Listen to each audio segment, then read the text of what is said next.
مخکې به خامخا په جرګه کې ډېرې خبرې سوي وې، خو یوه سپین ږیري وویل ملا صاحب یو صورت خو ووایه.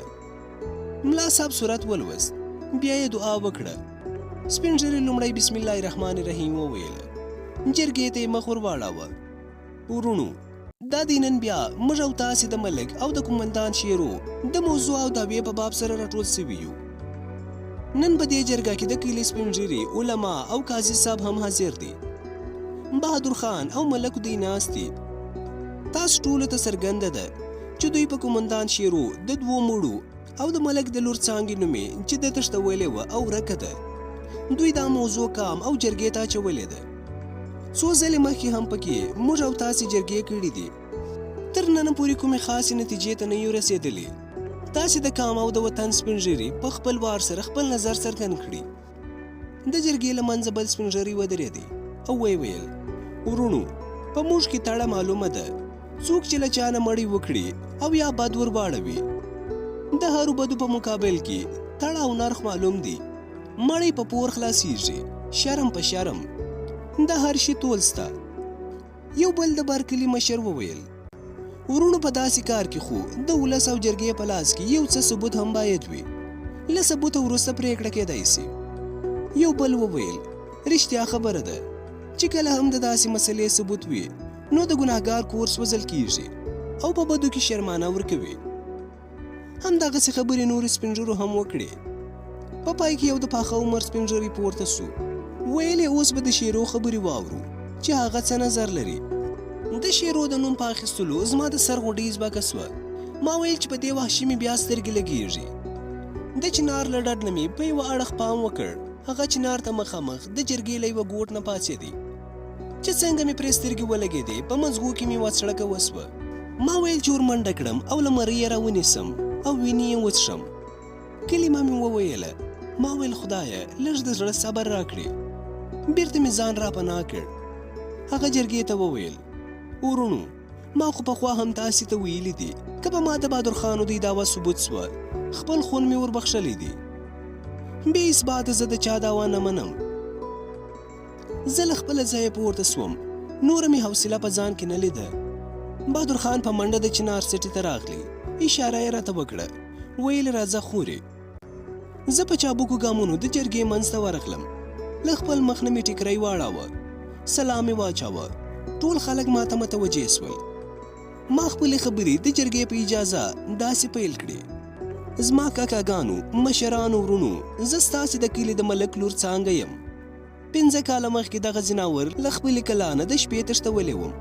تاسې غوږ ونیسئ چې ټوله کیسه درته له سره تېره کړم. دوی په نیمه شپه کې د خپلو نورو داړه مارانو سره زموږ په کلا راننوتل. مور او د کاکا زوی یې راته ووژل. زه یې په زور له کلا نه وایستلم. خوله او سترګې یې راته وتړلې. په موټر کې یې واچولم او موټر روان سو. ما چې خبرې پیل کړې ټول خلک هک پک چوپ پاتې سول. ډاکو شیرو کښېناستی، ځمکې ته یې کتل. ما ویل موټر روان و، په بیړه بیړه په کچه سړک یې ټوله شپه مزل وکړ. یو ځای کې موټر ودرېدی. زما خو سترګې او خوله تړلي وو. د نور ورسره ملګري د موټر له خوا نه وړاندې ډډې ته سول. دې ځناور په موټر کې ماته لاس را واچاوه. سترګې او خوله خو څه کوې؟ دواړه لاسونه یې راته کلک تړلي وو.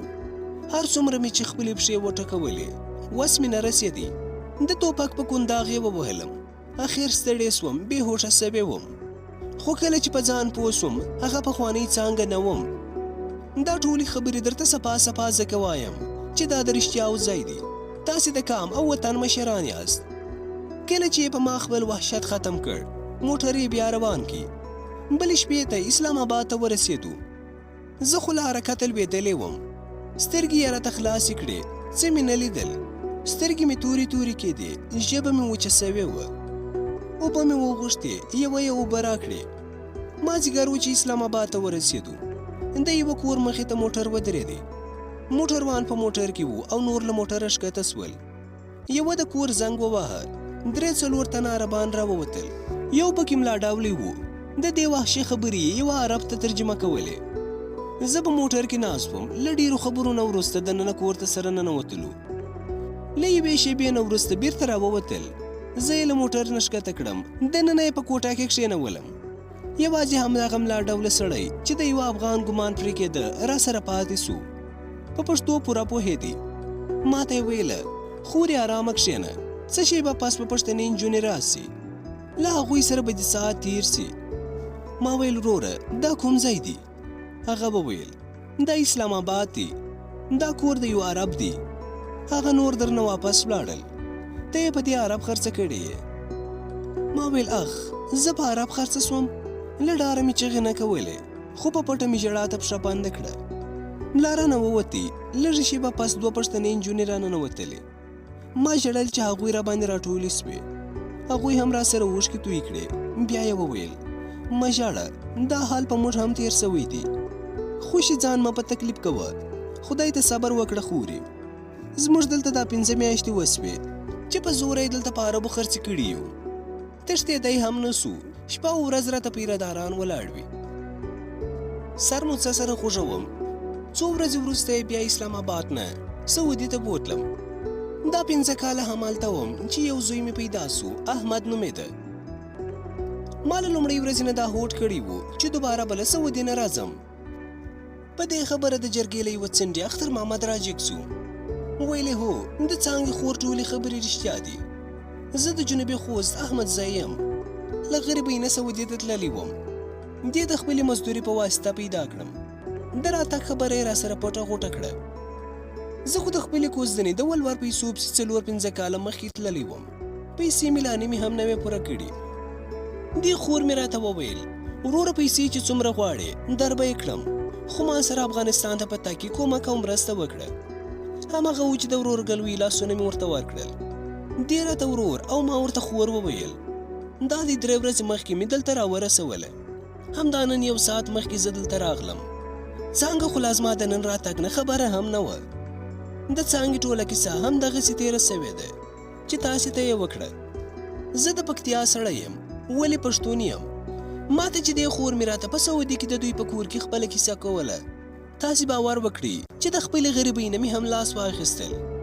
له ډېره فشاره مې 2 ورځې په سر درد و. ورونو موږ او تاسې شکر مسلمانان او پښتانه یو، تاسې مشران او عالمان یاست، دې کار ته په کومه سترګه ګوري. زه نور څه ویل نه غواړم، یوازې مې خپل د سترګو لیدلی حال درته ووایي. اختر محمد په خپل ځای کښېناستی، ما ته بیا د خبرو وار په لاس راغلی. ورونو زه نور څه نه وایم، ستاسې پرېکړې او انصاف ته به ګورم. کله مې چې خبرې بس کړې، لکه ټول د جرګې خلک چې په اور وسوځې، یو شور او ذوق جوړ سو. ځوانان لکه هرستک سره واوښتل. د جرګې امنیت او تنظیم د مشرانو لخوا ټینګ نیول سوی و. یوه سړي خپل څادر وڅانډه او له خپل ځای نه پاڅېدی. څادر یې غېږ کې ونیوی او داسې یې وویل ورونو زما مشرانو پښتنو ډېر ژر دا مسله د پښتو په ډول حل کړي، نورې خبرې پکې پکار نه دي. دا زموږ دپاره شرم او مرګ دی. موږ مسلمانان یو، پښتانه یو. آیا دا جهاد دی؟ آیا دا مسلماني ده؟ رنګ یې تک سور سو. د خبرو سره د جرګې ناس ډېر ځوانان خلک پاڅېدل. یو مشر په زوره غږ وکړ ورونو په خپل ځای کښېنئ، ګډوډي مه جوړوئ، موږ په ټولو خبرو پوه سو، اوس به ډېر ژر نتیجې ته ورسېږو. خلک بیرته په خپلو ځایونو کښېنستل. شیرو ته یې وویل اوس ته پکې څه وایې؟ هغه پخوانی شیرو قمندان نه و، رنګ یې لکه زعفران زیړ وتښتېدی. د 2 مړو ثبوت او د بدو او سپک لمنې ثبوت پرې وسو. ډېر په تکلیف سره دا ذلیله خپل ځای نه پاڅېدی. جرګې ته یې وویل ستاسې فیصلې او پرېکړې ته غاړه ږدم. زما کاکا یې د خبرو وار ونیوی او ویې ویل عزیزانو زه ستاسې په اجازه سره څو خبرې کول غواړم. ورونو تاسې ته بهتره معلومه ده چې په افغانستان باندې خدای توپان راوستی او هر څه یې سره ګډوډ کړل. ما کولی سوه چې خپل بدل او انتقام واخلم، خو د وطن پښتو او غیرت دود او دستور مې در پښو لاندې نه کړ. اوس د دې مسلې ننګ او غیرت یوازې زما نه دی، په ټولو پښتنو پورې اړه لري. د مړو خو به پور واخلې، د دغسې شرم او بدو به څه چاره وي؟ خپل حیا او ناموس په عربو خرڅول. زه نور څه نه وایم، نور ستاسې خوښه ده. شیرو سمدستي نیغ په خپل ځای ودرېدی او ویې ویل ورونو زه ملامت یم، ما خپل ژوند دوی ته وربخښلی دی. د جرګې له منځه یو تن چې له قهره لړزېدی داسې یې وویل: د ډاکو زوی ته ملامت نه یې، تا د دې ټول وطن ابرو او حیا توی کړې ده. د جهاد په نوم دې څه کارونه ونه کړل. ته خو د غریب سړي زوی وې، پلار دې د دې کلي ته واچي و او د جهاد په استفاده سره تا څومره ناروا ونه کړه. یو بل سړي هغه له لاسه ونیوي او کښېناوي. د کلي یو مشر جرګې ته وویل: دا قاضي صاحب او دیني عالمان ناست دي، زه دوی ته وړاندیز کوم چې د فیصلې په باب دې خپل نظر جرګې ته وړاندې کړي. یوه د سپین پټکي سړي چې سپینه ږیره یې وه، تسبیح یې اړولې، په خپل ځای ودرېدی او یو سورت یې ولوستی او بیا یې ناستو کسانو ته ترجمه کړ. الله تعالی وایي چې د بدو په مقابل کې اپه کول ثوابونه دي. په بل ځای کې مسله ده چې د دغو شیان کسانو لکه شیرو باندې چې ثبوت وسو د مقابل والا اختیار دی، وژني او که بخښي نور څنګه چې شرعي حکم وي عملي دي سي. په دې وخت کې شور جوړ سو. چا به ویلې څنګه دې په خپله ووژني، چا به ویلې نه د کلي خلک دې پانسۍ کړي، ځینو به ویل په تیږو یې وولي. شیرو په لړزه سو، په چغو سره یې وویل: ای خلکو، ما وولي، ما ووژني، زه د پانسۍ یم، زه ګناهکار یم، هله ما ووژني.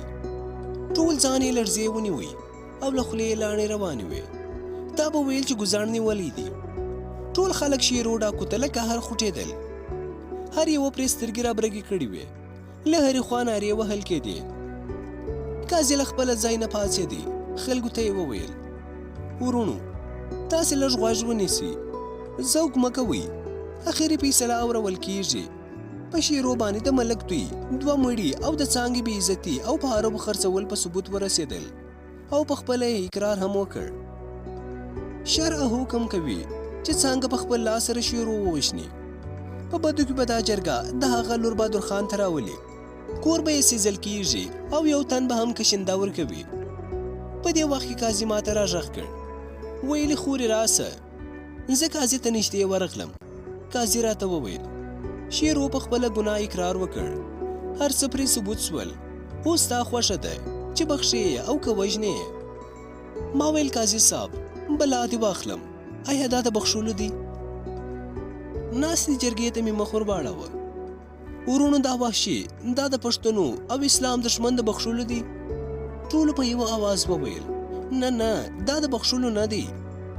قاضي یوه ته امر وکړ: ظلمه یې ټوپک دې ډک کړه او څانګې ته یې ورکړه.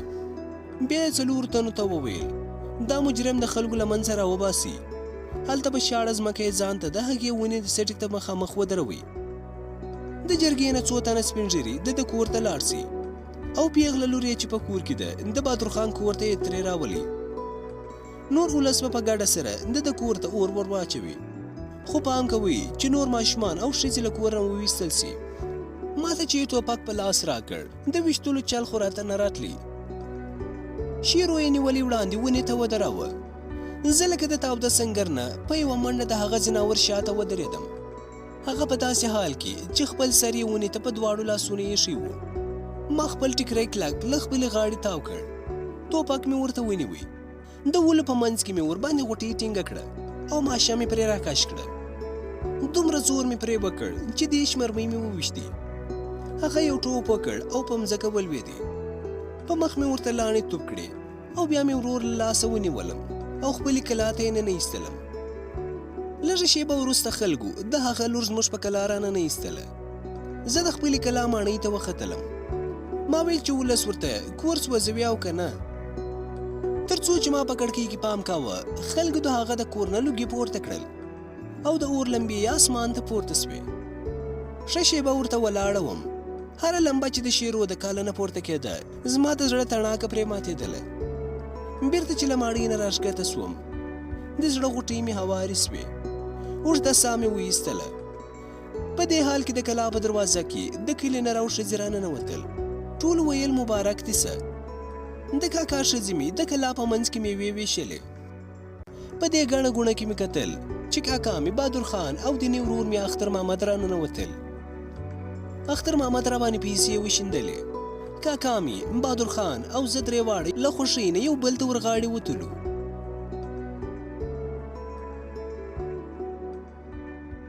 قدرمنو اورېدونکو دا ناول پر همدې ځای پای ته رسېږي. تر یو بل په زړه پورې ناول، تر الله په امان.